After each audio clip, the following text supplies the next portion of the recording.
distinguishing traits between PFA and PTFE? No, those would be, I mean, the biggest is the moldability of PFA. That's really why it exists. The original Teflon that DuPont invented was PTFE, but you couldn't injection mold it, you couldn't blow mold it, and that's how they invented PFA,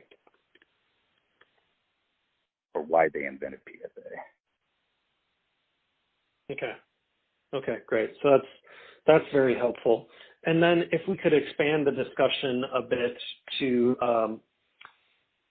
FEP and any other compounds that should be understood as potential substitutes or competitors to these high-performing fluoropolymers. Yeah.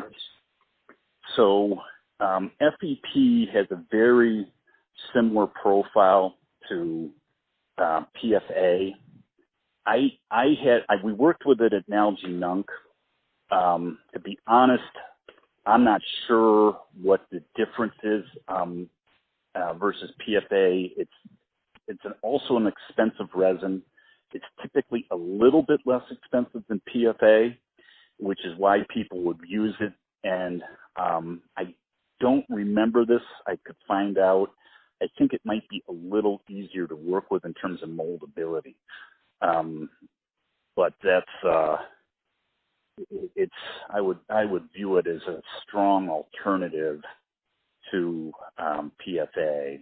And then the other material that's often used is the one I mentioned before, PVDF, which is so PFA, PTFE, I believe FEP are fully fluorinated, which means really there's nothing in the structure of the resin. There's no exposed carbon chains for something to grab onto, which is why, it's what you think of with Teflon. It's why things don't stick.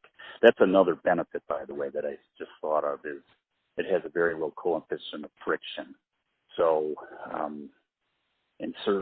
we did an application recently for stem cells, for example, where they did not want anything that would get hung up on the edge of the container. So that's another benefit.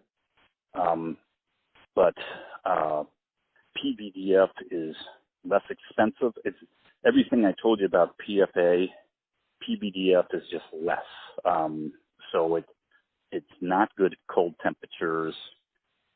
It's better at high temperatures than polyethylene or polypropylene, but not anywhere near what FEP or PFA would take.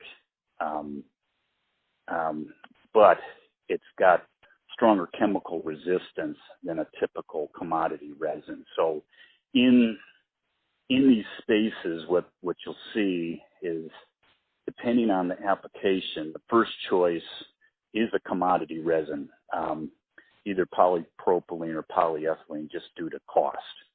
And then if there's something that drives them away from being able to use a commodity resin, a concern about leachable extractables, a temperature concern, potentially some sort of residual hang-up or on this coefficient of friction, for example, they'll start to evaluate fluoropolymers, and generally they'll look at PVDF first because it tends to be about half the price, or maybe even less than half the price of PFA or FEP.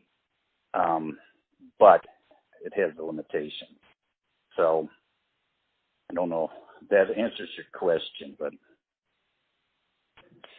Yes, it does answer my question. And I think maybe the last question along these lines, is there any great source of information which would quickly and clearly tell me, here's the cost per weight of these various compounds, and here are their various general performance characteristics, which just kind of makes clear the universe of potential choices and their relative cost versus performance parameters?